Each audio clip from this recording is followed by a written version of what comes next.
is 7 o'clock. I'm going to call the 8/18/2022 City Council meeting to order. First item on the agenda is for Pastor Chris Weathers to come and provide us with the devotion. Thank you, Mayor. Greetings to all of the council and to those present this evening. I want to say hello also from our church family at Lakeside Church. We pray for you guys often as our leaders and believe that the Lord is using you to always instruct you in not only your personal life, but to the needs of the community, making you aware of what's there. And I thank God He's given you the authority to make decisions that need to be made. And I appreciate how you all work together. When it comes to faith, a lot of people talk about faith in action, and they'll say faith in action starts with your works or doing things, and certainly faith shows in what we do. But I am learning more and more as a leader myself and a believer in Jesus Christ that faith starts with trust. It's learning how to trust God in every aspect of our life. And so from that ground, I would like to read you a scripture from Proverbs Chapter 3, and it's also going to be according to what I want to pray a blessing for each of you for. But in Proverbs Chapter 3, beginning at verse 3, hear the word of the Lord. Let not mercy and truth forsake you. Bind them around your neck. Write them on the tablet of your heart, and so find favor and high esteem in the sight of God and man. Verse 5 continues, trust in the Lord with all your heart, and lean not on your own understanding. In all your ways acknowledge Him, and He shall direct your paths. To trust in the Lord, the object of our faith, means everything. We can put our trust in a lot of objects. We can put our trust in finances. We can put our trust in ourselves. But eventually something there is going to let us down. But putting our trust in the Lord requires that we even release sometimes the outcomes of our lives to what He is going to lead into. In fact, to lean on Him, to lean not on our own understanding, but to lean on Him, really brings us to the point where that's where trust says, you've got the outcomes, even if we don't know how everything turns out. I don't know if that's a personal word for you that the Lord put in my heart, or if it's just for our own community. We don't decide what happens tomorrow, even though we make decisions around the board. We don't know how everything turns out, but we just trust that God is going to lead our community. And I want to pray. Father, I thank you for this council, for our mayor. Thank you for the dignitaries of our community. Lord, we trust you. Lord, I stand before them as a minister, as a brother in Christ, but Lord, as one who also has learned to trust the Lord in everything, to trust the Lord whether it's spiritual, or if it's physical, or if it's just the decisions that need to be made. Lord, you're the one who gives direction, and from your mouth comes wisdom and understanding. And I pray a blessing over our council and our mayor tonight, as they conduct business and they discuss the needs of this community, as others share from their hearts what is burdening them. Lord, I just pray that there's clarity of thought and, Lord, really a desire that all of us will find that God is leading us. In the name of Jesus, I pray. Amen. Amen. Thank you again. I appreciate these opportunities to stand with you. Thank you.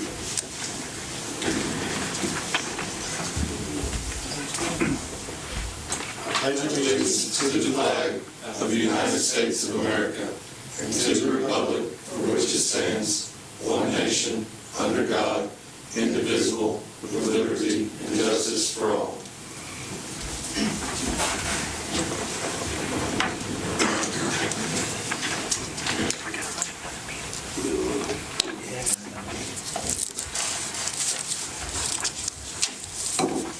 Ms. Kelly, would you please call the roll? Wilkerson? Here. Calvert? Here. Brown? Jones? Here. Lee? Here. We've established that we have a quorum. Mr. Brown is absent. entertain a motion to adopt the agenda. I motion to adopt the current agenda. Second. Motion and second. All in favor, please say aye. First item tonight on the agenda is the public hearing to remove the duplexes from the R1 zone. If anyone is here to speak on the second reading of this ordinance, this is ordinance 052022-1, an ordinance to amend the zoning ordinance of the city of Westmoreland, Tennessee by amending Article V, Section 5.051-1. Anyone is here to speak on that? Now's the time to do so. I would like to know, where is that? Okay. This is striking the word duplex. It's striking the word duplexes from every zoning section in the city, except for one, I believe. The one that was snookered in over there on Fitcher Drive? I mean, for the longest, the builder told us that it's going to be just like the one you built around the corner, excuse me. And we thought it was just a house. Well, it turned out to be a duplex, two of them.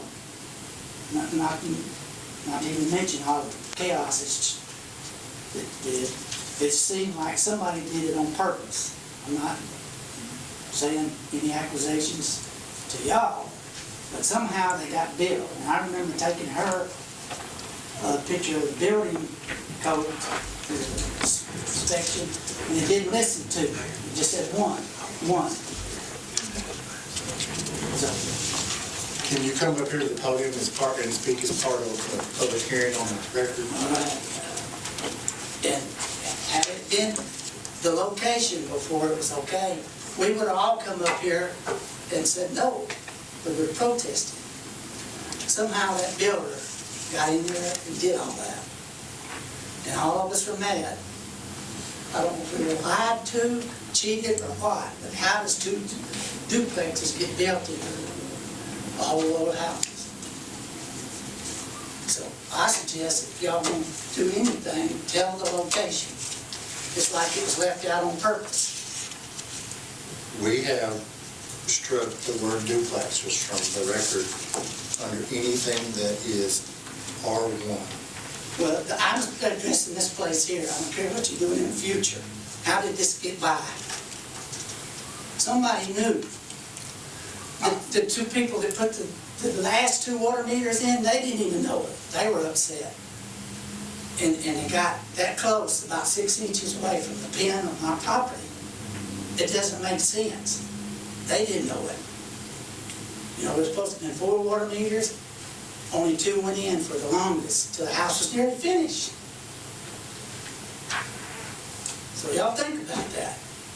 So I can go on and continue to do what I'm doing to keep my property from flooding away. Do you have an answer for that, how it got, excuse me, in there? Did y'all believe? Well, you weren't here. This is a public hearing. It's just a time for you to give your comments on the zoning ordinance. You know, if you want to come back in citizens' comments and talk about this other problem, that might be the best place for you to do that. Well, wherever. Yeah, it'll be just a few minutes of a place for public comments, and you can identify yourself. I'm through. Because, okay, all right, because this isn't the time to answer questions. This is the time for your comments. Maybe you can find the answer out. Thank you. I wish you would, because I'm not through yet. Does anybody else want to speak to this ordinance change? Close the public hearing for the second reading of this ordinance 052022-1. Entertain a motion. I so move. Pass the second reading on ordinance 052022-1. Second.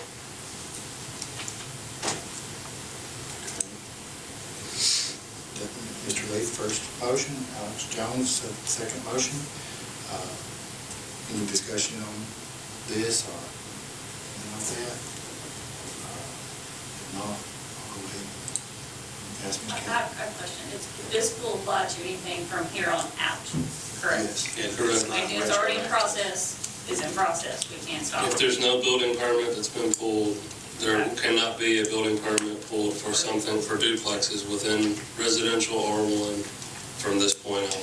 Okay. Anything that's been pulled already, we can't control. I'm clear about that. Anybody else have anything?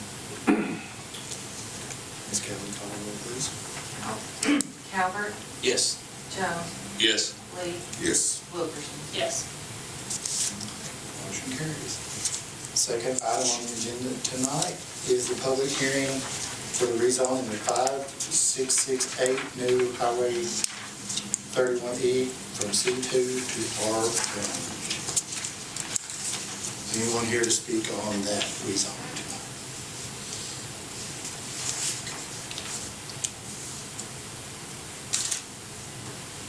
No one here to speak on that rezoning?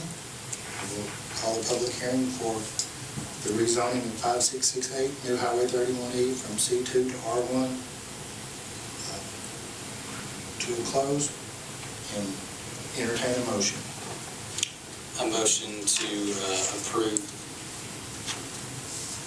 the second reading of ordinance 072022-1. A second. I have a motion, Mr. Calvert, and a second by Ms. Wilkerson to approve on the second reading of ordinance 072022-1. Anybody have any questions or comments they'd like to make about this?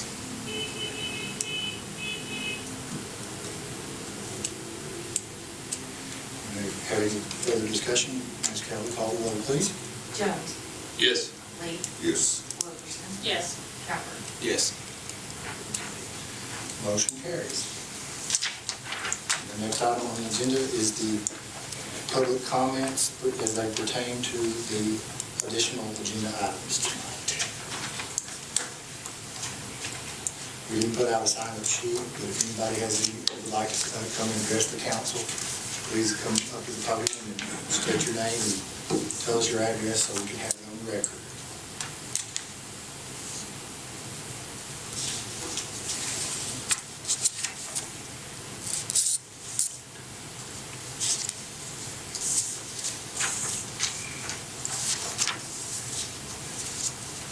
Anybody else have anything they'd like to say about any of the remaining agenda items?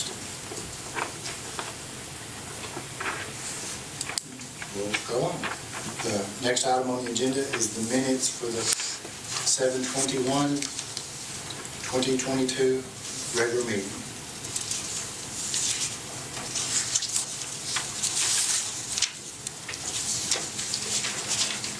A motion to approve the minutes for the 7/21/22 council meeting. A second. Motion and a second. Any discussion? All in favor, please say aye.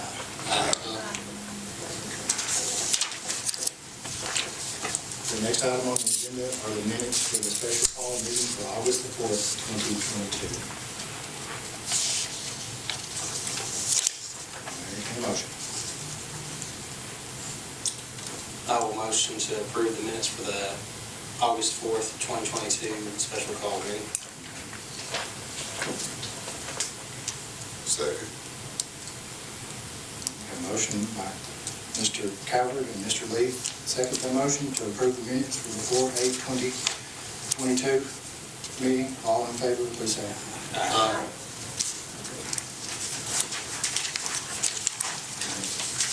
Next item is the June 2022 approval of the financial statement. I make a motion to approve the June 2022 financial statement.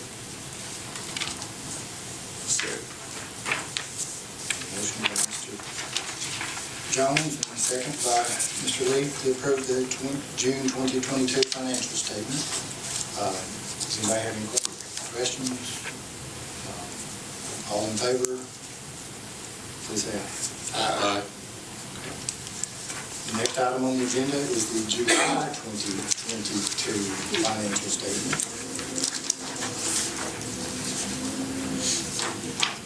Ms. Kisha did provide some notes and asked if anyone has any additional questions prior to tonight. I don't believe anyone did, so I'll entertain a motion. Make a motion to approve the July 2022 financial statement. I'll second. Motion by Mr. Jones and second by Mr. Wilkerson to approve the July 2022 financial statement. No one have any comments on all in favor, please say aye. Aye.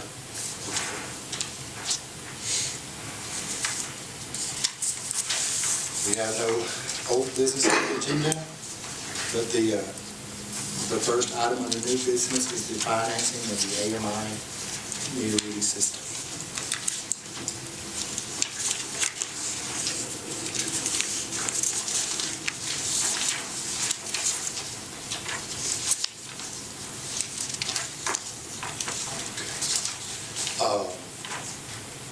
Mr. Ross Corona from the Comptroller's office is with us tonight, and I thought Mr. Marshall was going to be here, but he's not here.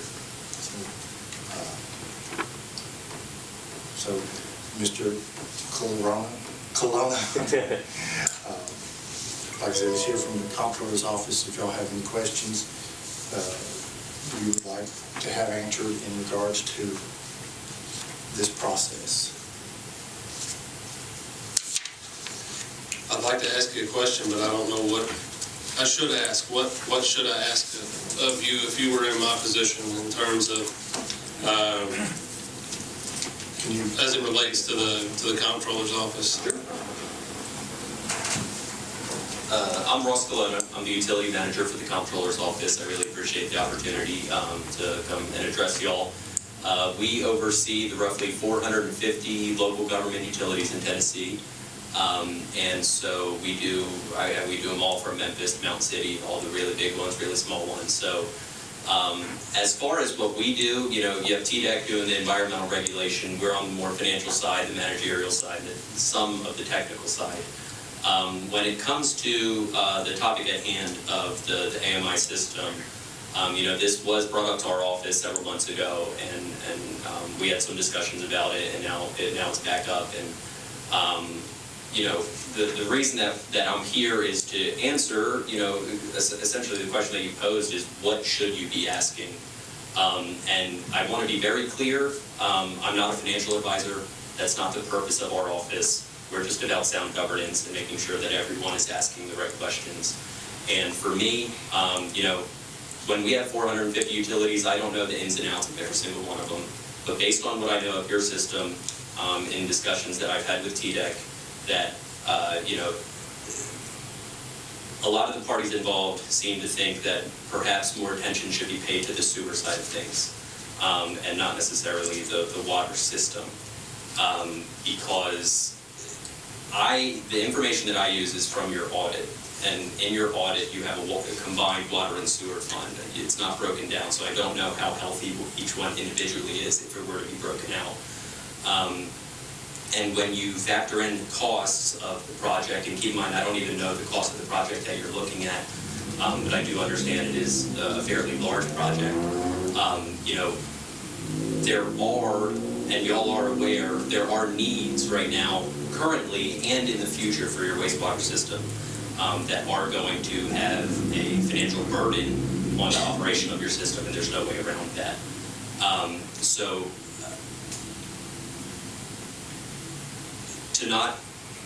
To not perform in the role of an advisor, I think that it's a simple trade-off that you'd have to look at, and it's should we focus this money here, or should we try to focus it somewhere else, given the current state of the wastewater system that y'all currently have.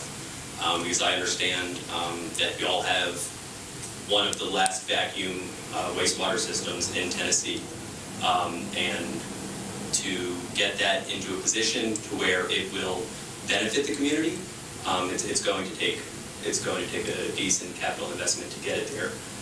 Because our standpoint is, and I hear the comptroller say it on and on again, utilities, a lot of people, it's the last thing in their mind as long as the water turns on and it goes somewhere when you're done with it, but it's the biggest hurdle a community can have to seeing any sort of development. And so I hope that answers your question, and really, it's just looking at things at a trade-off. Money is going to have to be spent elsewhere in the future. And I'm not advocating against AMI. I'm not advocating against a company. I'm not advocating against it at all. Because when it comes to water loss, it just makes sense to use some sort of automated system to identify where those areas are. But the caveat to that is as well is, if you're able to use the AMI to figure out where the water loss is, there are now costs to fix where that water loss is. It's not like just getting the meters fixes water loss. There still is stuff to be done afterwards, not to mention all the wastewater stuff that has to go along with it. And I want to be very clear, and I hope that you'll understand, I'm not trying to steer anyone in one direction. That's not the purpose of our office or what I do. But I'm just trying to help answer any questions that y'all may have along the way. Okay, I'm sorry. Well, I was just, go ahead, Karen. My point in question was going to be, so a lot of the premise and the guys that we've looked at getting the AMI system is, yes, obviously it's for the water side, but because of the way that we do billing, we also bill for sewer. So part of the thought is that somehow or another we recoup some of that money back from the sewer side as well. Sure. But is that unwise to think that way, that somehow that's going to benefit us? I realize I'm not asking you to advise us, but is it wise to go along that way of thinking that that's going to help us on the sewer side as well? Yeah, so I completely understand what you're saying. And keep in mind, I don't know the specifics. I'm going to say no, because it wouldn't benefit the sewer side of things, because, the water that goes through the meter is what y'all bill for, and then you bill the sewer based on that usage. The AMI, y'all's responsibility isn't fixing the leaks past the meter, it's everything before it.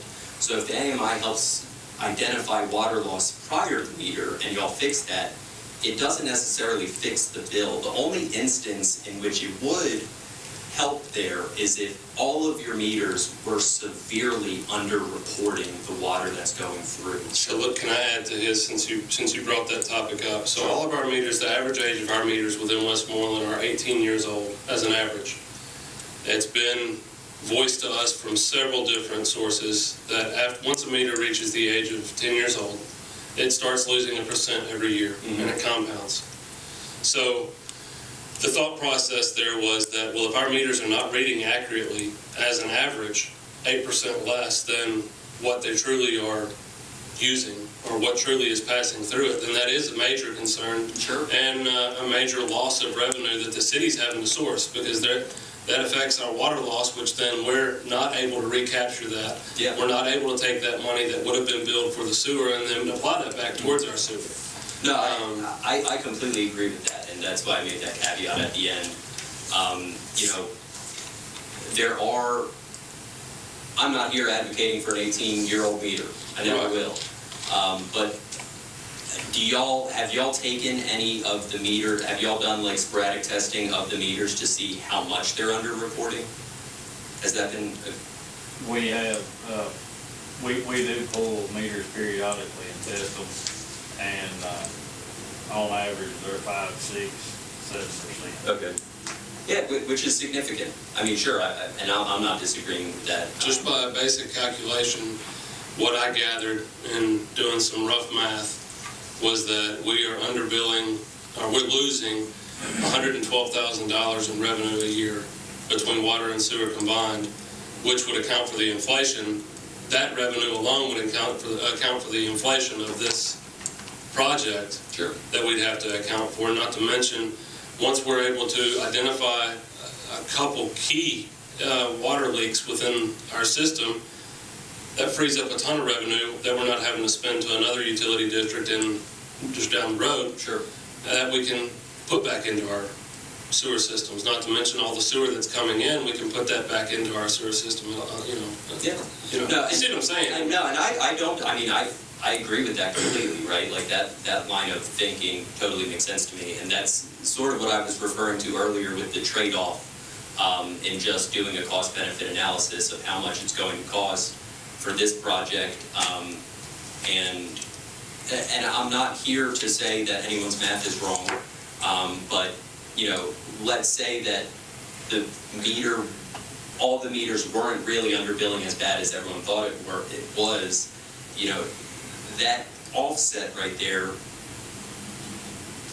you don't see that same increased revenue that you would have expected, and you're still dealing with the wastewater issues that are at hand as well. But no, when it comes to dealing with water loss and sewer revenues, that's spot on, because if it's fixing how much water is actually going through the meter, then definitely. Okay. So I know it doesn't pertain necessarily to the financing of an AMI system, but I want to ask you this question since I've got you here, and, sure. and it's convenient for me to ask.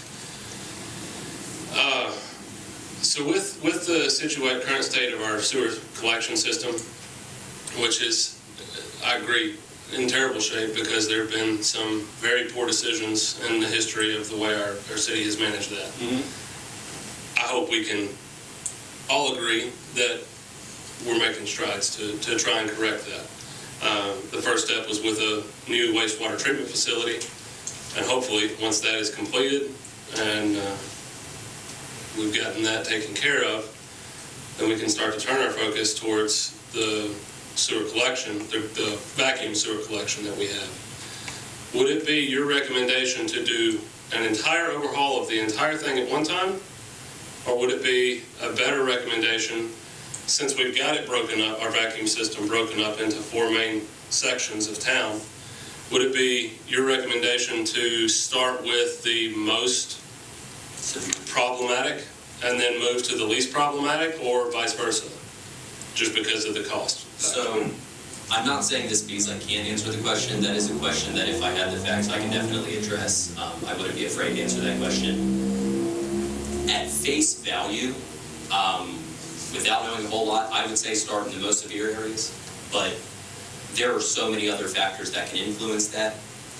I would really rely on your engineer's opinion on that. Yeah. But that is something, because if who's y'all's engineer? He's Cook Davis. Okay. So I know Alton pretty well.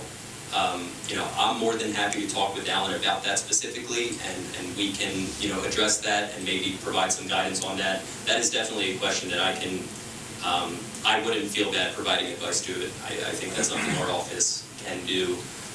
We can't tell you to do that, but I have no problem. Right now, I couldn't say with confidence and without having all the information. Yeah. No, I understand. I just figured I'd ask since you're here. Sure. It's convenient. Why not? Yes, no, absolutely. And so the one other thing that I do want to address, and luckily for y'all aren't in this boat, but I do like to let everyone know, and this is kind of the part where everyone gets pretty mad at me. So our board that I work for in the Comptroller's office is the Water and Wastewater Financing Board. Okay, we are the regulatory body over about 282 municipal, town, county, or authority, or joint venture systems. The powers that we have are really about financial and managerial decisions. The way that a utility generally comes under our board is after it has a statutory negative change in that position for 2 years in a row. Westmoreland luckily isn't in that position. I commend you all for that.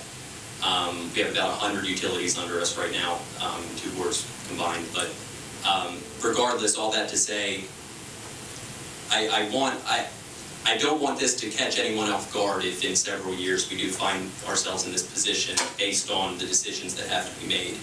But when your audits come out, if you go to your income statement, you go grab that from the audited income statement for your utility. You go grab your at the bottom, it's going to say gap change in net position. You back out all of your grants, your transfers in, and capital contributions. You take all of that stuff from your bottom line. If that number is negative for 2 years in a row, that starts our process. And what our process is we send you a questionnaire about your utility, that it's just some general questions in there that kind of help us understand what's going on. And then after that, our board meets and we issue an order. That order, 9 times out of 10, is look over all these policies, make sure they're up to date, get a rate study, implement the findings of that rate study, no matter what they are. And to put it bluntly, there really isn't a lot of choice in the matter. That's just the point of our board and what we do, because the statute says y'all can't have that negative change, and the rate study is the easiest way to get y'all out of that, unless we were to find some, because we are flexible. If there are other solutions, we'll be more than happy to look at them. But I do want y'all to know, y'all aren't there right now, and I'm not saying that you're going to be there, but I do like everyone to know what's going on, because when I look at the gravity of the severity of some of the infrastructure challenges that you have, and looking at prior cases, I see similar instances in where there were these infrastructure needs where we did have to get involved. And that was one purpose of me coming tonight. I want to just let y'all know. Hopefully you'll never have to see me again. I'm more than happy to talk to you if you call me, but yeah, there's a chance several years down the road that we'll be revisiting this issue. I want to, very beginning of this last statement, you said that Westmoreland was not there. Mm-hmm. But we're under a state mandate right now. From TDEC. TDEC, okay. Yeah, that's from TDEC. That's on the environmental side of things. Their work gets a little more technical, a little too technical for me. I'm a numbers guy, I'm not an engineering guy. And we do have a utility rate study that's not finished, but we're in the middle of that right now. And that's fantastic news. I wish more utilities were getting those done. Most often when someone comes under our board and say, when's the last time you got one? They either say never or 10 years ago. And that's pretty much the first way to get financial stress. You should never raise your rates, especially with the inflation we're facing. Luckily, we had a nice word of wisdom given to us to move that direction. Go ahead and get that on Sure. in the works. Yeah. With that said, I know that one of the statements you said that if we was to come into the order, that basically, unless there was something else that was a better option, that the outcome of that rate study, you would just say do it. Yeah. So with that said, whatever we find from this rate study, if it says that you need to do this, should we take it at face value and implement it? And the reason why I'm saying this, if it sounds shocking or it's just hard to believe, and we say, we don't want to do it for whatever reason, that's halfway implementing the rate change. Right. No, so my recommendation is rates are math, right? It's not a political tool, it's just math. So if there is someone who, let me start by saying, obviously do your due diligence, right? As public stewards, you always have to do your due diligence. But when it comes to professional rate studies by a third party that doesn't have a dog in the fight, it's just math. So my recommendation is one, if you have questions, you ask them. Make sure that if you don't agree with a number, find out why you don't agree with it, make sure it's accurate. But if everything checks out, it should definitely be implemented, because the rate study or the cost of service study is there to say, we did the math, your rates are supposed to be this, but they're not. And in a few years, you can do a 5% raise now, or you can do 15 in 4 years. What would you rather do? Obviously, I don't know the exact numbers, right? That's just a complete hypothetical. Sure. But yeah, my recommendation is, especially if you've engaged someone to do the work, you should definitely go along with the plan that they present, unless you find something just absolutely off about it. And all that to say, if you do get your rate study back and you have questions or you don't agree with something and you don't agree with what your consultant's saying, call us. Feel free to call me, call the utilities office with the Comptroller's office. I'm more than happy to talk about it, and I'll even call the consultant and ask questions. We're happy to be a resource whenever we can. Okay. question that I have is something that you can answer and share with this body. This project, you said you weren't familiar with the exact number. Mm-hmm. It is a $1.5 million project. And the terms that we have are the 5-year, the 7-year, and the 10-year terms with a service agreement monthly. And that number can be construed as a large number, it can be construed as a small number. Sure. But at the end of the day, if we were to do this over a 10-year loan, the depreciation factor, can you briefly describe that to this board? Sure. That has to account for the price? Absolutely. And so that is the second way that I usually get kicked out of these meetings when I start talking about depreciation. So I'll probably have to run after this one. But no, so depreciation, in my opinion, is the utility boogeyman. It's a lot of times, if you just understand a little bit better, it makes a whole lot more sense. But when it comes to the principal payments versus the depreciation, back to the income statement in your audit. Well, it's technically what the statement of changes in revenues, expenses, and net position, but it's the income statement. Okay. Go to your income statement. If you go look for principal payments, you don't see it on there. You do not see principal payments on your income statement. You see depreciation. Okay. And so a really elementary way to think about it is, hopefully your principal payment is pretty close to what that depreciation expense should be. Because if you're paying something for over 10 years, the depreciation of it should hopefully be the same amount over 10 years. Because if it's something that's only going to last for 10 years and you're paying for a little bit at a time, it should add up the same. So first thing, and the reason I bring that up is, one, a lot of people think that whenever you have depreciation, you're getting double charged for principal and depreciation. That's not the case. That's why you don't see principal on those income statements. So with the caveat that you don't see principal on the income statements, you do see the depreciation. So you do have to recognize that expense, how it's going to hit your bottom line. And, you know, because it is the depreciation, it's factored into your change in net position. Oftentimes when there are loans that are considered, you know, or assets that are acquired, that can lower your bottom line because you're having to pay for that asset over time, even if you got a grant or something for it. Because the idea behind it is, by accurately funding depreciation, under the assumption that you never use that depreciation cash for anything else, the idea is at the end of the asset, you've got that whole lump sum ready to buy that thing again. Obviously with inflation, you need a little bit more money. Today you need a lot more money, but the idea is that cash is sitting there. You're going to have that cash reserve. You know, one way, and this is a very crude metric to kind of wrap your mind around it, is if you were to go to the balance sheet of your audit, you're going to see a line item for accumulated depreciation. You're going to see your plant accumulated depreciation. Let's say you got $10 million plant. You have $5 million accumulated depreciation. That means you have $5 million of your plant left. It's halfway depreciated.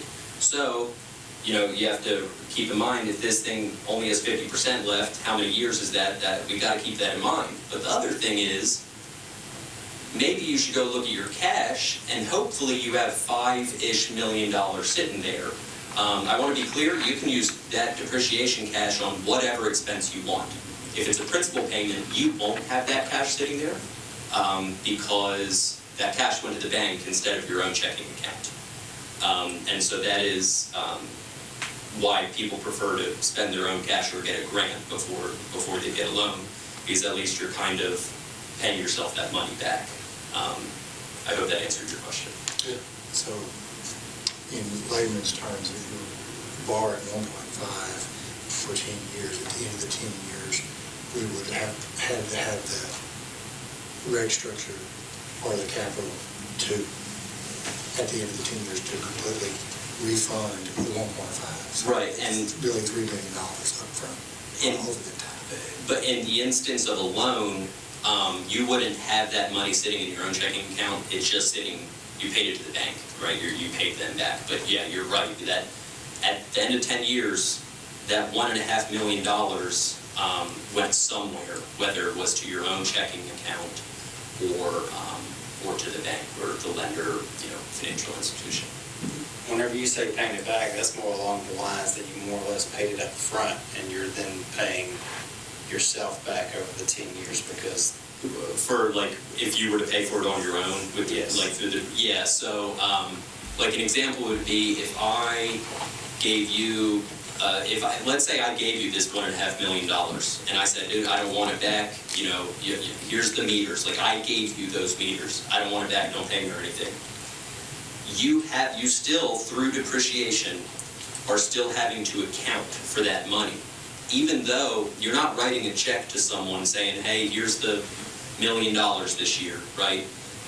It's just money that you're reserving in your own account. Does that make sense? Did that answer your question? Yes. Because it's a utility, it has to be maintained or replaced at the life of the utility. Exactly, yeah, and so that's why you don't really see this with your general fund or other funds in the code. Utilities have to be accounted for by enterprise fund standards. That's when we get into GASB and GAAP and all that stuff, and I don't want to talk about that. But essentially, it's an asset that has to be accounted for because you know that it has to be replaced. Is what you're saying. No, that's exactly what it is. It's an asset, and whereas, I could go on further, but that's it, exactly.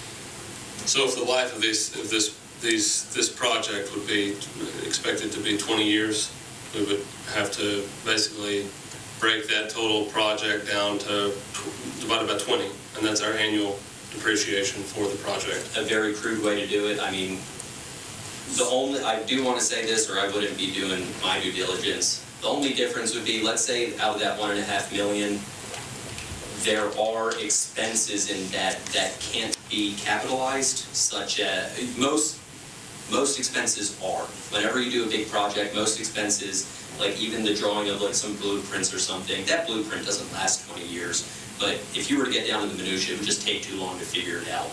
There are relatively few caveats. Say, hey, out of this entire thing, like the fee paid to some third party, that it's just an expense. That wouldn't be depreciated because it's just a third-party expense. It's an operating expense, you would just see that. But generally, the entire cost of it, it would, over the 20 years, you divide that, and then let's say that you said, I'm going to be aggressive, we're going to get a 10-year loan for something that's going to last 20 years. I want to be clear, I don't think meters last 20 years. I mean, y'all are showing that right now, but regardless, in that instance, your principal payment would be more than your depreciation, and vice versa if you were trying to do something of the converse. All right, so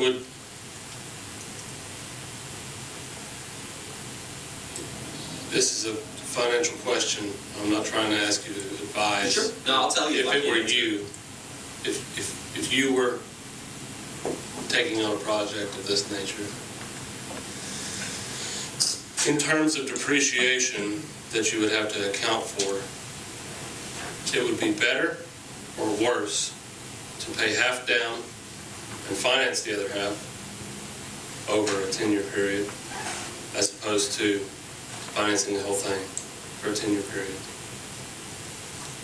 I'm going to throw my same caveat in there that I'm going to try to provide a really broad answer without looking too far into specifics. Yeah. First, and I said this before, cost benefit, you just have to really see what the benefit is versus the cost of doing that. Really the main thing is, and this is actually going to circle back to what I was saying earlier, it's going to sound like a broken record, but pending your cash balance, knowing that you have other stuff you have to do, that would definitely sway my decision. If I'm sitting there with, a TDEC order and I'm saying I have to do this stuff, it might be better to reserve your cash in some instances. But, once again, the cost benefit, it might say it's worthwhile doing it, it's worthwhile putting it down. I can't say for this instance what y'all should do, but I would just kind of look at everything in general and say this is stuff I have to do. Maybe I might need to reserve some of my cash for other instances. But without looking more specifically, I can't say right now. I have a question that goes right along with what you were talking about. If we were to do 50% of this project out of our fund balance. From the Comptroller's office perspective, what are the legal limits that you would be looking at to in the funds to say that, yeah, we passed that test to be able to be approved for this? Yeah, so that would be, when we do our budget review, my boss is going to kill me because I can't remember this percentage. Ben, do you remember the percentage for cash flow? What it should be? Was it 3? I want to say it's like 3 months. That is the bare minimum recommendation. You have 3 months of operating expenses on hand. I want to say that's really low. Yeah, normally for business stand purposes, it's 6 months of liquid cash. And what I've heard a lot of people say, but I never found like the godfather of this statement, is that utilities should have a year of operating expenses on hand at all times. I don't know who came up with that. I don't disagree. I think it's a great idea to always have cash on hand, especially, I mean, we saw whenever the pandemic happened, who knew what was going to happen? You need to have that liquid cash ready to go in case people can't pay their bills, but you need that money ready.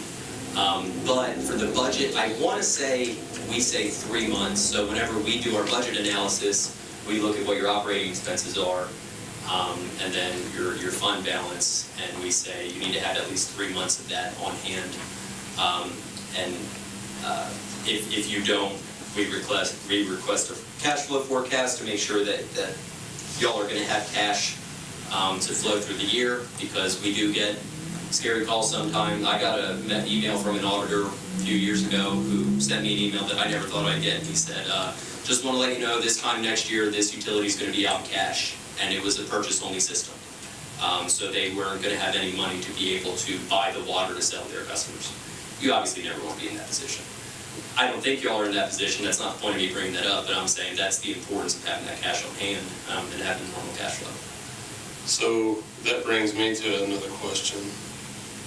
So we're taking advantage of the revolving loan fund in order to finance the wastewater treatment facility. To my knowledge, have we received reimbursement for the disbursements that we were supposed to have gotten? We're up to date on them, and I think we're 50% to the whole process stuff. So what we would pay out versus what we would receive back. So our fund balance that is for water and sewer should be back to where it's supposed to be, correct? Or where it was prior to us paying out, where the revolving loan fund had not released funds to us? We may be one payment behind, maybe two, but at one time there were several. At one point it was about 1.5 that we had not received. Yeah, they batch them together sometimes and not approve them monthly because of their meeting schedules. Well, my email says we're 1.5 million reimbursed. We're waiting on 1.5 million. Yeah. Well, I can say our office, it's a different division that I'm in. We staff the TLDA, Tennessee Local Development Authority. I think that's what it stands for, at least. Those are the folks that help administer the SRF, the revolving loan fund. And I'm really familiar with the folks at TDEC. I'm more than happy to follow up with them to make sure y'all are. It's just an email. I'm more than happy to do that for y'all to make sure y'all are good. But I understand what you're saying. Right. I mean, because that's come up here about the fact that we've paid out basically paid the work orders or the POs and hadn't gotten that allotment for the revolving loan fund. I just wanted to make sure that that was going to be back in the bank. So before you looked at it, or that you were aware of that before you took skewed numbers and looked at it. No, sure. And didn't take into account that what we had. Because there's before any of that, there was over 1 year of operating cost in there. Oh, wow. Yeah, wow. So, no, even paying, I mean, just based on what you've said, in my mind, that would, paying half down should be fine. Yeah, and I want to be clear, I can't think of, I'm sure I could. Our office, we are all about, financial literacy, everyone being financially solvent, financial health. I don't think, I find a lot of circumstances where I argue you should go for a bigger principal amount, right? Like, obviously, if you get 0% interest, right? Right. There's times where that might be, with the caveat that if there are other projects that you have to do, just consider what that's going to do to the cash balance and trying to get that other stuff attained. You have to factor in maybe the interest rate that you're being offered, the interest rate, because interest rates are rising. Maybe if you're going to have to do another project, you might want to hold on to some of those funds to put more down on that principal. There's a lot of factors there. There's a lot of stuff in the air to figure out what the best thing to do. But I would never advocate, get a higher principal. Principal total, right. But my next thing is, so in my mind, and this is why I've been so passionate about this project, is that in any business, efficiency is key. And essentially in the business of our utility district, our efficiency is out the window in terms of how we generate revenue. Sure. And if we can't efficiently generate our revenue to be able to make these improvements, then we're going to be visiting you very soon. Sure. Because we won't be able to afford to do anything. Because our system has been mismanaged for so long. With that being said, I still think, I'm speaking to the council, the rest of the council now, I think it would be a wise decision to move forward with this, placing or paying for half of it up front and financing the remainder, just so that in the future, in between today and when this current sewer project we have is complete, we're efficiently generating and recouping funds in order to be able to apply those funds to the next consent order that is coming our way. Because otherwise, we're we're just snowballing in the wrong direction. Because we're operating less efficient, bringing in less revenue, less accurate revenue, and incurring more cost, rather, to replace some of the ailing and dilapidated systems that we have. I mean, in my mind, that's just, you're asking to be up creek without a paddle. Does that make sense to you? No, I totally. Does that sound like sound business acumen in terms of trying to make a wise utility decision? Sure. I mean, I don't disagree with anything that you said. Because obviously you want everything to be done efficiently. Obviously you want to make sure that you're billing accurately and everything. I want to be clear, I don't know every single number that y'all are dealing with. I'm sticking to what I'm saying about, the cost benefit. There are other things that are going to have to be done. Is this going to generate the benefit that you think it's going to? And I'm not here saying that anyone's wrong. Like, I don't even know who's doing the meters, right? Like, it's not like I have some vendetta against someone. I'm not speaking out against anything. And I don't think that there's anything wrong with trying to find some sort of progress in improving your system. I do just have concerns regarding the current infrastructure in your wastewater system. And for me, if you find issues in your water system, yes, they should be corrected. If you find issues in your sewer system, and TDEC tells you they should be corrected, they are going to be corrected. So when you get these new AMI meters and you find all of the water loss and you have to do all of these infrastructure changes,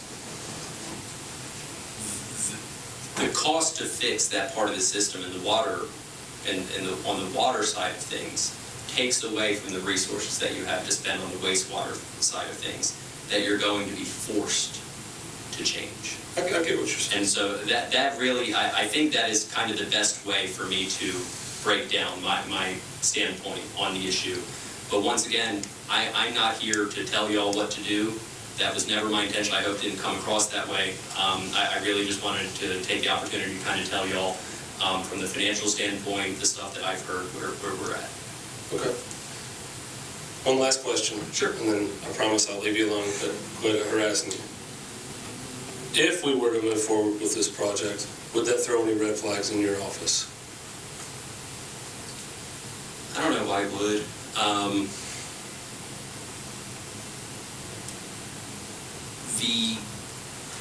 So immediately, no. We'd have to get your debt report on the kind of debt that was issued for it. I think that this would seem pretty cut and dry. I don't know why it would raise a red flag. I might be wrong. I don't have all the details, but I don't think so. The biggest issue that might come from it, and I'm not aware of any of the policies that you have with the amounts or anything like that, when it comes to bidding things out, purchasing policies, making sure all that's good to go. But I assume this is your attorney. Yeah. I mean, I would assume he would advise y'all like, hey, we didn't do this right. So Yes. yeah. So I mean, like, as far, that's where we'd get your audit, we'd see a finding for, purchasing and all. But for this, based on what I've heard, I don't know why it would raise a red flag immediately, other than pretty much everything I've been saying. It's like, you got this other stuff hanging out, let's, You're saying that unless it put us in a financial situation where we were undue burdened and caused ourselves a much worse issue than we already had. Yeah, but we wouldn't see that for a couple years. So yeah, that would be a few years down the road, we'd get that red flag because we'd have to wait for 2 years audits. But immediately, I'm really racking my brain to think of one because I don't want to be wrong. But yeah. If we do move forward with this tonight, how quick can we get an answer from Comptroller to give their blessing on it? Because we're on a time schedule. Sure. Well, I want to be honest, the debt report approval, all that stuff, that is not my department. It's in the local government finance office that I'm a part of, but I'm really not a part of that process. I will follow up with y'all first thing tomorrow and let you know. We've got to the end of August, contract Okay. signed or price is triple. Well, I'll tell you, y'all's financial analyst, Steve Osborne, in our office, he's probably the most efficient employee that we have, so you got that going for you. But yeah, that's just not my wheelhouse. Mr. Osborne indicated it only a matter of a few days. Yeah, I didn't want to say that on his behalf, but Steve's a quick guy. He can get that stuff done. It seems to me that your issue is more whether or not you should do the project as opposed to how you should finance it. I think you would agree that if you decide to do the project, the less money you borrow, the better from the Comptroller's office. I think that's a completely rational way to put it. That's why you have to get debt approved, because you don't want to have more than you can handle. Exactly. Yes, sir. I talked to you guys about some of the questions he just posed, and I guess we've all got a good picture of the questions that he's posed to us. Mr. Marshall, the utilities consultant with Jackson and Thornton, met with Kelly, Keisha, and Aaron and myself this week and went over our utility ring structure to verify that that information was what we sent to him, that it was what it was. And when he spoke here tonight, for everyone to understand what else we may have to do or be required to do in a future date, whether that be next week or that be in 2 years.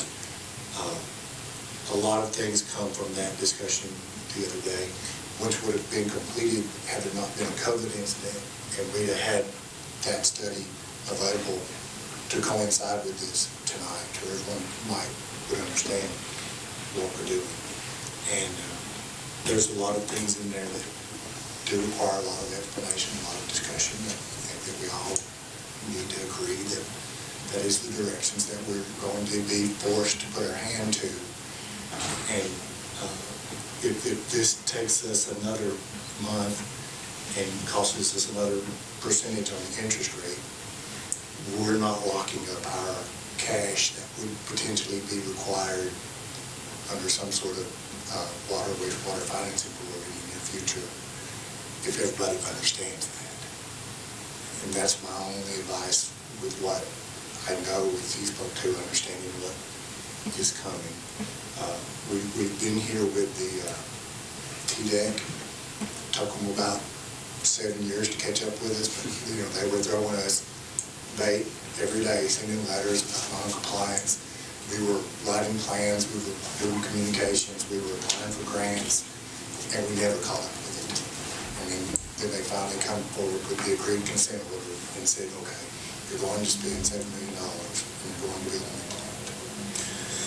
So to that point, whenever they, I know you're not with TDEC. Sure. I'll try my best. Before, is there something before, because I wasn't here, I wasn't on this board at that point, is whenever he's talking, what he's talking about. Before a consent order, what takes place before a consent order is placed on a community? So I want to be very clear, like you said, I'm not with TDEC. Right. Based on the experience that I have with them, you know, they do send out notices of violation, NOVs. I don't know how often those go out, but sometimes I'm notified of them, sometimes I'm not. But from my understanding, you know, it's phone calls, NOVs, and then that's when there's a consent decree. And those NOVs, you know, depending on the severity, they might immediately or very short after result in an order, or it might take several NOVs before you get an order, depending on the severity. Someone from TDEC might have told me that I just lied to y'all, but from my understanding, that's how it all works. Okay.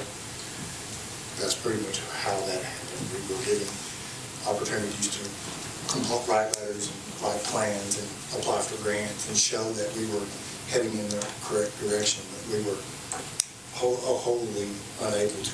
Couldn't agree to move forward. Couldn't catch up with it. So, when if as long as you make a, if you're showing an effort to address the consent order before the consent order's placed on you, if you're showing an effort to address that and a consistent effort, could that ward off a consent order? Or, I mean, because obviously, I'm not, like I said, I wasn't here then. Sure. But obviously, applying for grants and just talking about it are not going to go anywhere because you're not really doing anything. You're just talking about it. But if you're making an active, showing an active, a proactive approach to addressing it prior to them, or even after they have sent you the initial phone call or the NOV, has it been your experience with other communities that they would still place a consent order on you? I will say that I don't know that one. I haven't really come across that. I'd be happy to tell you if I knew, but really I just couldn't answer that one for you. Okay, that's fine. And I appreciate your honesty. Sure. But from your perspective, from the Comptroller's office, 2 consecutive years in the red, initiate your process, no matter what. Yeah, there's no way around that. I mean, because like I said about the rates, it's math. There's just no matter what the actions are at the end of the day. If you're in the red 2 years in a row. And even that, I mean, at the end of the day, what it really says if we're in the red is literally it costs more to operate and do what we're doing than we're bringing in. Exactly. That's bottom line. And that's a problem, no way.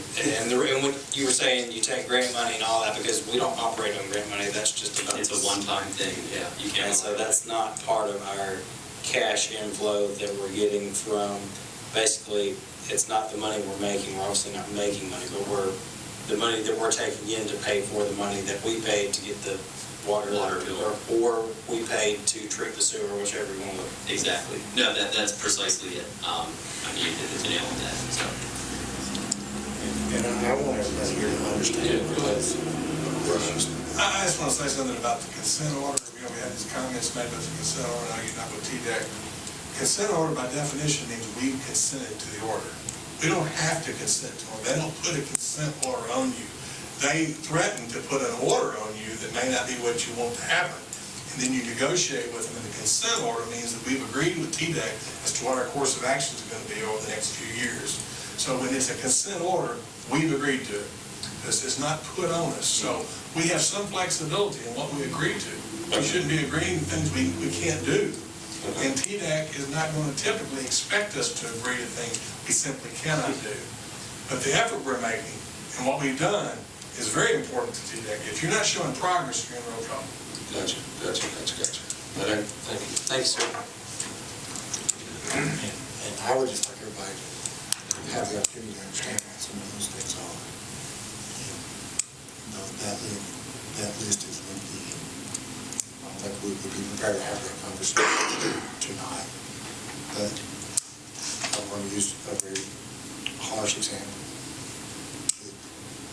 In some of this information, that if this project is funded at 100%, it will lower our fund balance to $40,000 a year.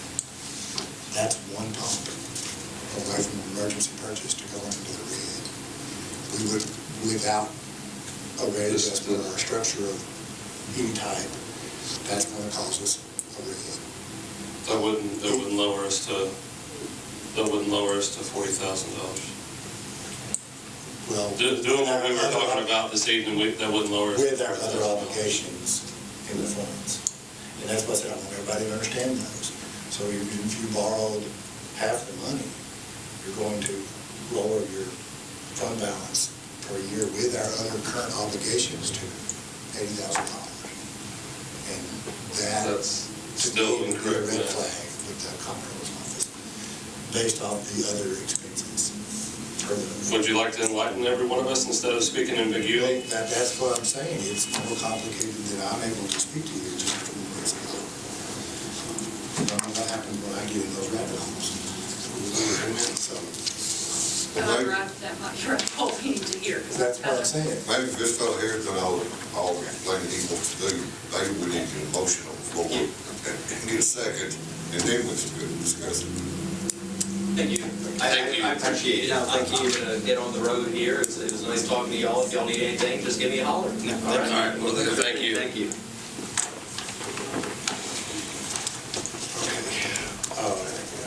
Mr. Bradley has reviewed the contracts as Bert had presented them, and there were some changes that have to be made, that will be made, that I understand he has agreed to take out. They've agreed. There's several minor changes we're making, so we're not going to sign an agreement that I haven't approved. So if the board votes to sign this agreement, it's only going to be after everything I wanted to then go to the mayor.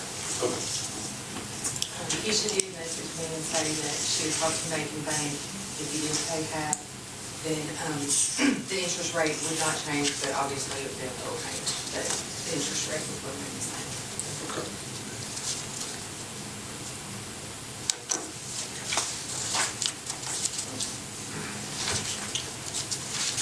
For clarification purposes, if we're going, everyone has the capital outlay note, did you pass those out?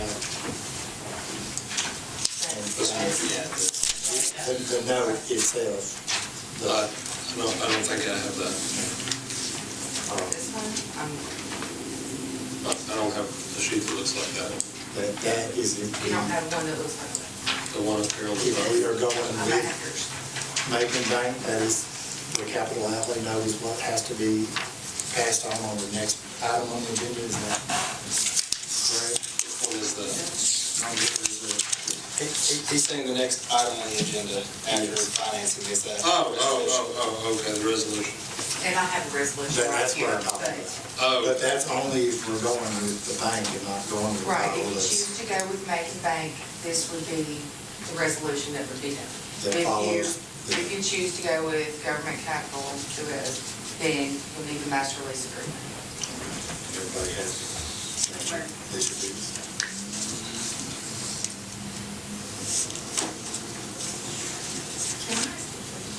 Yes, ma'am. This was just some discussion we had. Do y'all feel that the AMI, that the corrected amount, where it's more accurate, do you feel like that's going to be enough where we won't have to worry about this causing a water rate increase, like on the basically on the standard? I would hope so.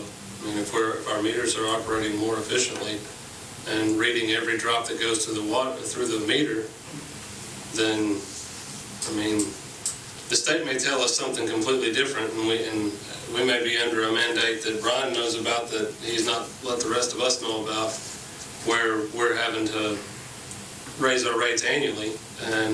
But I've not heard anything about that. We just received that one email 2 days before we passed the budget, saying that we would have to incorporate a water rate increase. But I would hope that if they're reading every drop that goes through, they're reading efficiently and your water bills are accurate, as opposed to being between 5 and 8% inaccurate, then we could hopefully avoid a rate increase. I will say that that's also what the utility rate study is supposed to answer. That we're in the middle of. Coming from the discussion today, and you're the first person to help us answer this question. I'll first say, obviously, this thing will make my job so much easier. So I'm all for, even though I said the other day that I was against it, I am for getting, and maybe not this particular one, but whatever, I'm all for getting the automated system. My concern is how it will impact the minimum bill. That's my only concern I have, because it's a lot harder for me to look people in the eye when I'm charging them more on a water bill, because they're doing the same thing. The rate wouldn't be increasing, so the minimum bill wouldn't change. It's just, we're going to see 100% of what goes through the meter. That's my question. So there's no intent to raise rates because of this? No. Specifically to this, no. Okay. Not, but again, we're going to have that utility rate information whenever it's completed, and that's going to be a part of one of the discussions that we're going to have, but we don't have a finalized piece of that yet. That will impact that more so than this in the immediate So I guess sense. we're kind of telling you, no, we're not saying there's a rate increase. It would not be. There could be something down the road that we're told we have to. He said out of all the ones he had done, that the sewer was the second, our sewer was the second worst he's seen. So, that's why I'm going. If you call for a motion, it might not even get a motion. Okay, well, hold I'm on. sorry. I want Kelly to be able to verify this number. Water is 3 cents a gallon after 2,000 gallons. Is that correct on a customer's bill? It's basically $3 per additional 1,000. And if we capture an additional, this was the number that we brought up the other day, if we capture another 1,000 gallons going through a customer's bill, their bill obviously will be more accurate, but that will be $3 to $5 more per customer captured after we spend $14 a month. So that's all I wanted to say. And that was the basic facts of the finance of. Brian, I'd like to make a motion that we approve the financing for the AMI system, including initial down payment of 50%, using, which one was the lowest interest rate? It was Macon Bank, correct? Macon Bank. Using Macon Bank. And what year term? Were there different terms? I thought it was a 10-year term is what was quoted to us. There's a 5-year, 7-year, and I think your motion's a 10-year term. 10-year term. It is, yeah. and 50% down. Okay, that is the motion. Mr. Jones?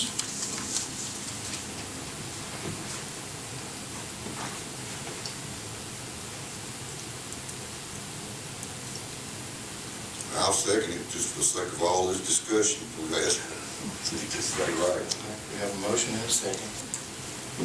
Shouldn't be much discussion here. Is there any more discussion? We're discussing. We discussed it. I don't believe that the utility study will be prepared in time to have another meeting by the end of the month. I do believe that would be valuable by the study. Don't know what that does to us financially, but the price is locked in at this time till the end of the month, as David mentioned. But, he spoke very highly of knowing what you were weighing against this project. That's all I have. I worried that we have a huge project going on with the sewer plant. I know it's gonna make the job easier, and I do think, like, I voted that this is what we need to do, but I'm worried we're taking on a massive project that's gonna hurt us. I'm having that worry. Just voicing that. Okay, what are your thoughts? You know, I'm kind of along the same lines. I mean, but it's, again, it has nothing to do with whether or not this is going to do what it says it does. I have every belief that it will. I think everyone here thinks it will. My concern, though, is that we go into this not knowing the information that we should have gotten from the utility rate, and I realize why you said why it isn't here yet. If we go into this and do this, and then how is that? I mean, honestly, doing this project in and of itself will affect that utility rate study. I mean, it's already going off of old information at the end of the day. I mean, it started when it started. 2021. Right. And so each time that we do one of the projects, this is additional money that we've spent after that. And at the end of the day, it affects us as a whole. How much money that at the end of the day we're promising someone else that we have a limited amount of. And the conundrum to me is the promise of this is that this should help us recoup the money, or at least a portion, a part of, that honestly we're not entirely sure of how much that's going to be, of what we're already paying to the water company. And to me, we're trying to make a calculated gamble on whether or not we are going to be able to make it for it. So. I have another question. I thought we were required to do a 2% increase each year on water and sewer. That's the standing order. Is that what, am I, okay. Yeah, I think so that our rate will have to change 2% like we're supposed to. Yeah, regardless of the rate study. And we know what revenue we generated with the most recent 2.7. That's what you released from it, I don't know how. Okay, I just wanted to make sure I was right on that. We still had that to do. But yeah, no, I will be completely frank, and I rack my brain about this all day long. That is my one and my single but major concern, is that I feel like that information is literally like right there. But I feel like that we're in a position, we're pressuring ourselves to make this decision without that information. Now, I get that the cost of it's going to go up, and that, in my mind, is also part of the conundrum. But I just... Can I ask a question? Yeah, go ahead. So, to speak a little bit on your question, Cameron, what she just asked was, will the bills go up if we do this? And everybody said no. All right. No, I said your rate would not go up. Right. The base amount. The base amount rate. What the utility rate study shows is whether we should raise the rates or not. Right. So if the rate's not going to go up because of this, then what is the question about why should you do this project? Raise the rates if you do this project. No. In my mind, it has to do with us promising funds away from something that we may find in the utility rate study that we may have chosen to do differently had we not promised that money away. All right, I'll give you an example here. So, I'll make it no secret, I live over here on Hawkins Drive. I live in a house that was built in the 60s, and I will guarantee you that my water meter is highly inaccurate right now. And Aaron, you can come change it tomorrow if you want to, but I will guarantee you that my water bill is highly inaccurate because I rarely pay over $105 a month for water. And I guarantee you I use more than the minimum. I guarantee you I pay more than the minimum. You want to tell me that all these meters in town are not going to increase revenue generated to be able to spend somewhere else because they're not as inefficient as we say they are? I guarantee you every meter that was put in before Ridgecrest went in is inefficient. I guarantee you Brian's the same way because he lives on the exact same street, and I guarantee you, if he lets his water drip, it ain't being charged. If you leave your water more than a drip, it's just a bare stream. It's every bit of water that goes through either one of our faucets, because our meters have never been replaced, are not getting read, and the city is paying for that. Hold on, Brian. You got me ready now. The city is the one who is paying for that water. Right. Ultimately, because the city is paying for that water, the citizens are suffering the burden of a 2% increase every year because the councils of the past have been unable to make a decision that is proactive for the city of Westmoreland. At some point, this council has got to stop looking at and making a decision out of fear, and we've got to have some courage to stand up and do something that is correct and right and going to take us down the path of making significant proactive change for our town. Otherwise, if we continue down the path we're on right now of not doing anything and replacing 12 to 18 meters a year, we're going to have the state in here. We're going to have a consent order on us for more than just a wastewater treatment plant. They've already said that we're going to have that if we don't make some changes.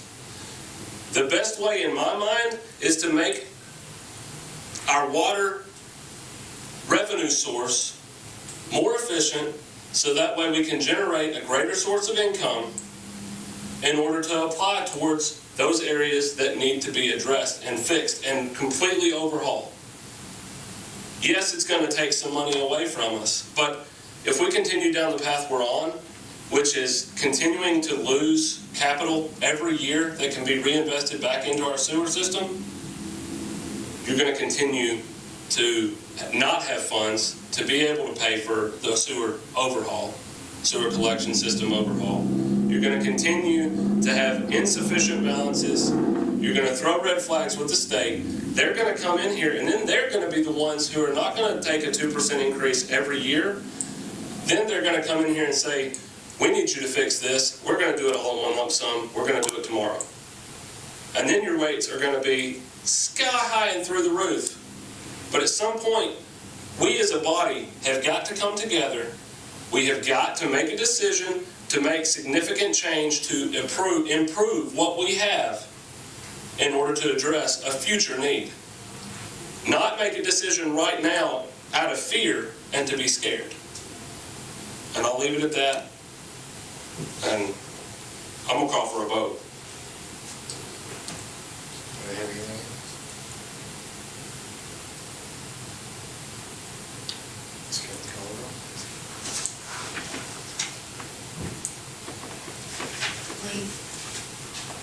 Lee? Oh, you hear you for yes. Wilkerson? No. Calvert? Yes. Jones? Yes.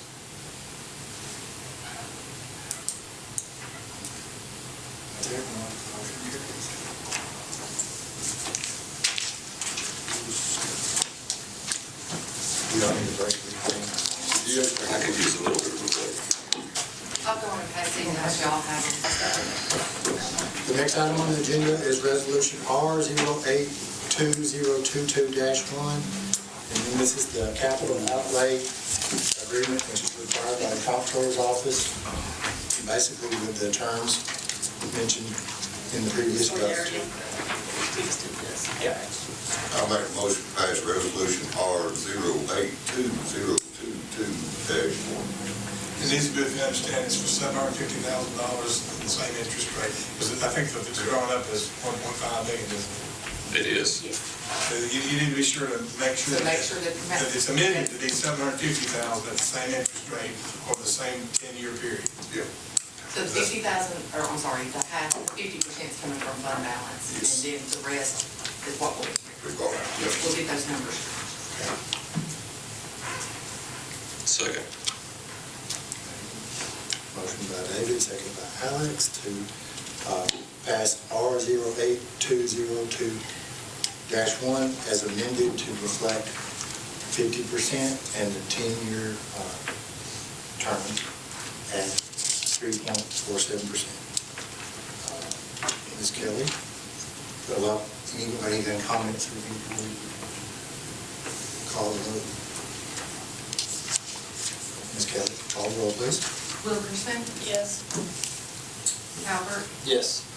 Jones, Yes. Lee. Yes. Motion carries. The next few items on the agenda are fairly simple, straightforward, we'll get through them quickly. Aaron asked for the fall cleanup day to be September the 17th. We'll advertise that on social media, let everybody know far in advance that day's the day that they can bring their stuff that they're not able to leave out on the curb on a regular trash day. And if they're disabled or handicapped, we actually will schedule a pickup for them to be able to have it hauled off during that day. And that's generally what we vote on, is to allow that part of the process. So I'll entertain a motion for fall cleanup day to be September the 17th. Motion to approve. Second.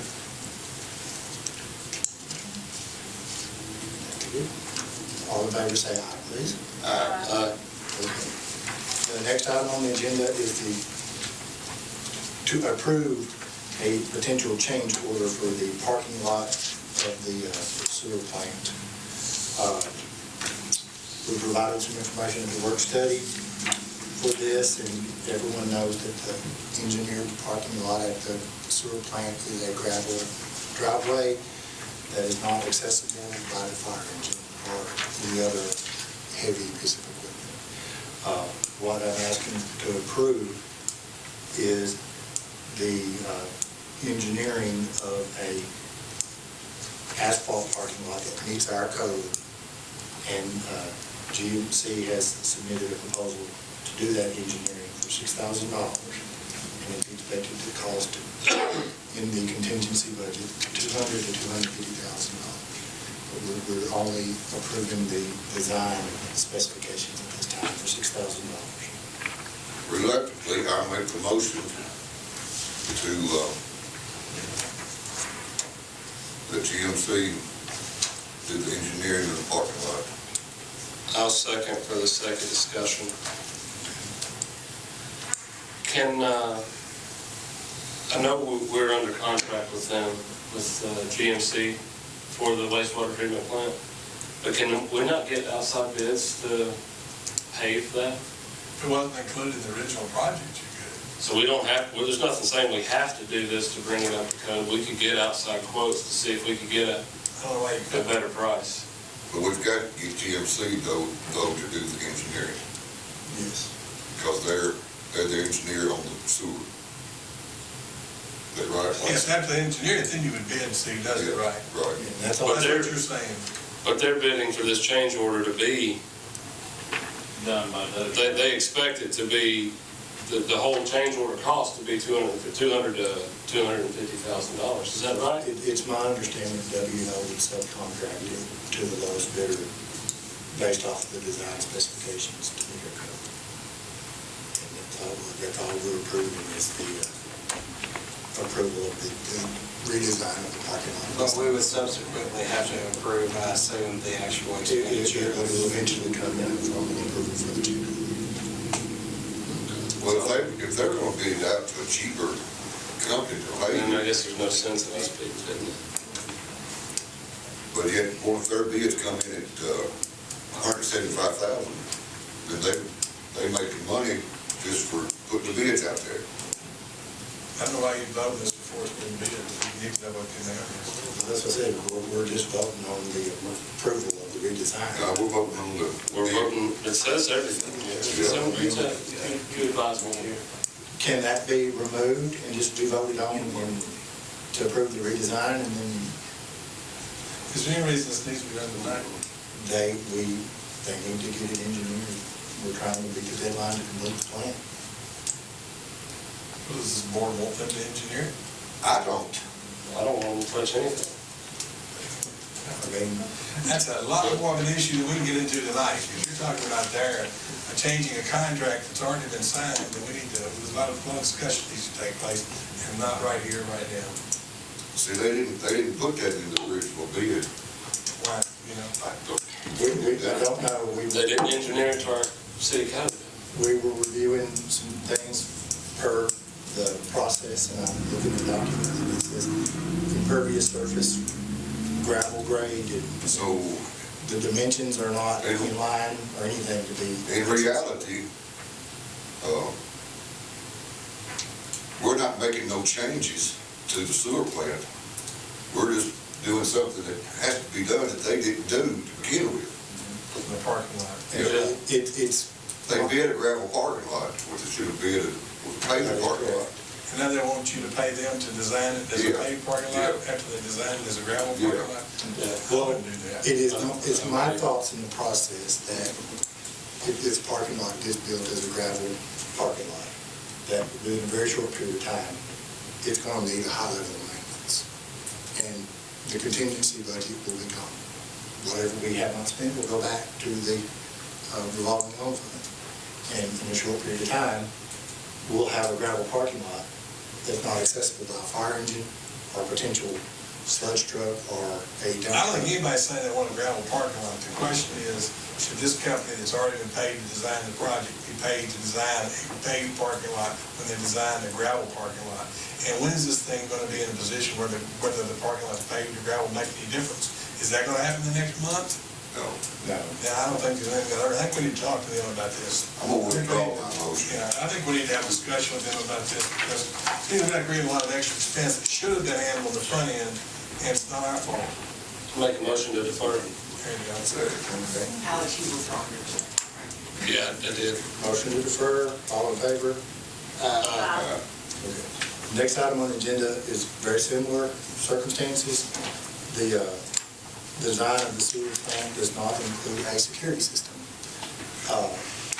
We were quoted a price from Provencia Security of $12,455, and that is for the security system. W&O Construction, who are the people in charge, have proposed that it would be, that price would be $21,000 with them installing the electrical conduit, which that Provencia would have to install if we did this outside the terms of the sewer plant. And then there is a $2,000 fee, so the total is $21,000 was WO's fee for the installation of the conduit, and $2,000 for GMC to administer the approval of that change. If we do this outside of the terms of the loan, Provencia's price will be greater than the $12,000 because it will not include the electrical conduit, and it will have to be retrofitted into the loan. What was the security system bid? The security system is $12,455. No, it hasn't been definitively bid. This is a quote. The quote's not bid. But I will say, It hasn't been bid? GMC did solicit quotes, and I think this is the only one they received. This is kind of like a subcontracting situation that there again, after the terms of the loan, we're paying out of our pocketbook. It will save us a little bit of money. We don't have to do it. I think we need documentation that somebody submitted bids or who else sent out bids. We need that documentation. May I say something? It says change order, that's usually an addendum, an addition, it's not a change. That is correct. This There is- was in there That to is, change.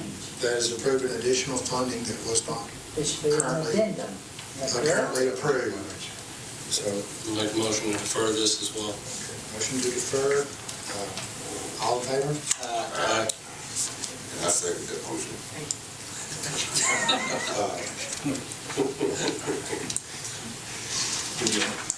Next item on the agenda is to allow Mr. Netters to fill in as intern sergeant while Officer Belvia, Officer Roach is on maternity leave. And that is expected to be 8 weeks, is that Yes, sir. correct? I'll make that motion. A second.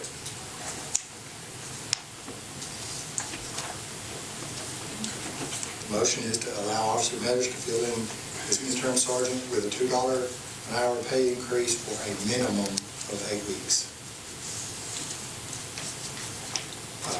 All in favor? Take a roll call, Brian. Okay, so we'll take a roll call. Ms. Kelly, call the roll, please. Calvert, Yes. Jones, Yes. I Lee, have a conflict of interest here, being as Mr. Metters is my brother-in-law. It does not benefit me in any way, and I'm going to exercise my right to vote yes. Did you call Chambers now? She's gonna write all that down.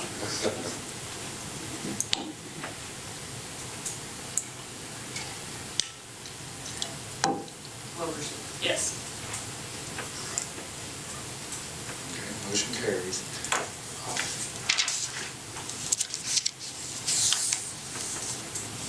The last item on the agenda is ordinance 082022-1, and that is the budget amendment.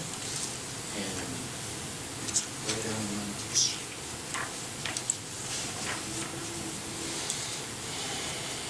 This is the first reading, right? Yes. I make a motion for reading on ordinance 082022-1, budget amendment.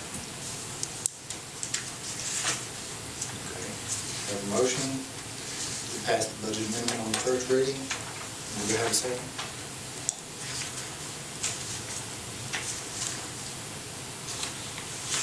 I'll second. Motion by Mr. Lee, second by Mr. Calvert, to pass budget amendment 082022-1 on the first reading. Now, Can you explain how this is, what this is, where this is coming from? Or how this is, how these numbers work here for me? okay.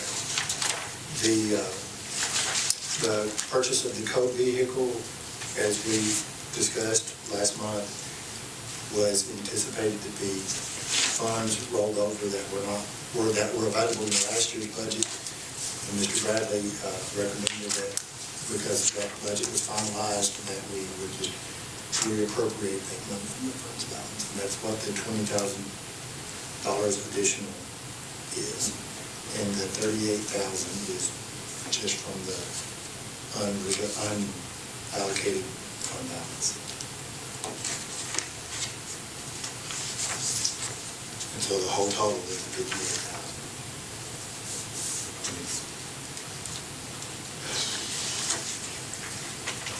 He requested this salary increase at the budget, and we did not approve it. We did not have the funds.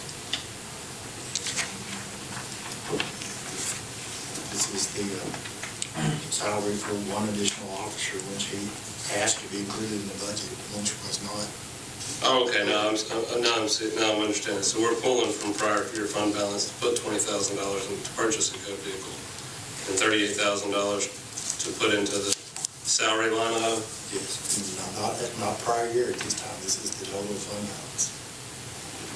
Not any unspent money from the previous year. It says prior year fund balance on the ordinance. Well, that's technically what it does mean. Wait a minute. Increasing the revenue for prior year fund balance, yes. That's the word. We can go ahead and pass it tonight, and if Mr. Bradley needs to look at it, we can make changes. I do want to talk about the fact that he's asking for another position, which I know they need, but every department came to us and we told all of them that at budget time.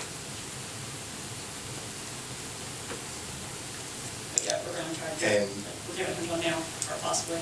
And he did speak to the fact that his wishes would be that this person would be allocated to the drug task force, and we're not. Not drug task force, Brian. It's FBI, Special Violent Crimes Task Force, not drug task force. Violent crimes, because he used the drug task force terms. No, he didn't. Not that night. Okay. Violent crimes.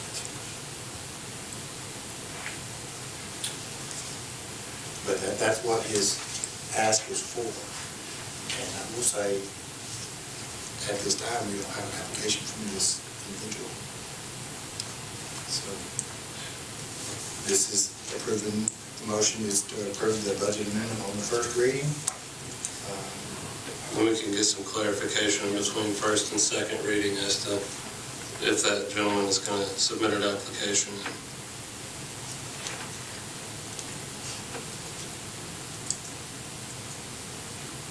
Call the question. Yes. Jones? Yes. Yes. Yes. Yes. Motion carries. That is all that is on the agenda. I make another motion and it's not debatable.